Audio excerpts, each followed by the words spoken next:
Hello. Ay, magandang gabi nga pala sa inyo lahat. Salamat sa pagpunta nyo.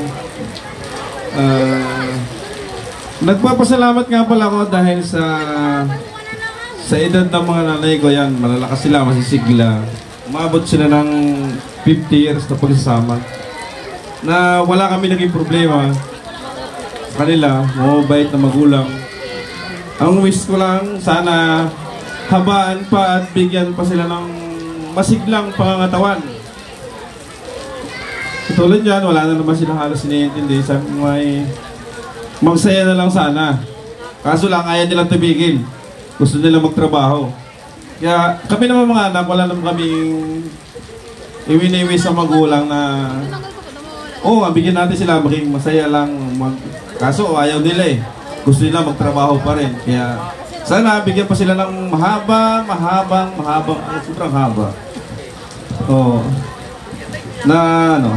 Pasigla sa buhay. Nay, Day, happy anniversary. Salamat po. Buksan mo na yung yan. Habang binubuksan niya ang imported na red wine, imported from Italy. Kasi ang pangalan ng Bilina, di ba from Italy?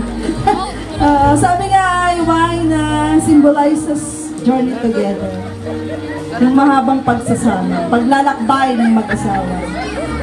Of course, sa paglalakbay ay may mga sweetness, pero meron ding mga bitterness.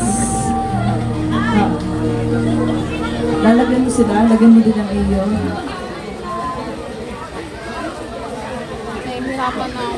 Ganun talaga ang mag-asawa kahit nga minsan sabi mo hindi nag-aaway, pero yung simpleng pagpapakain ng baboy, nagtatalunan. Ay, naranasan ko. Kasi ibinubo ko ng tiyaid na. Sabi ng ate, imposible hindi kayo nag-aaway. Ay, yung pala ay sa babuyan ay nag-aaway. Ganun din ang Ate Betty, sabi ng Ate Betty, ang dami ng tabong na ubos.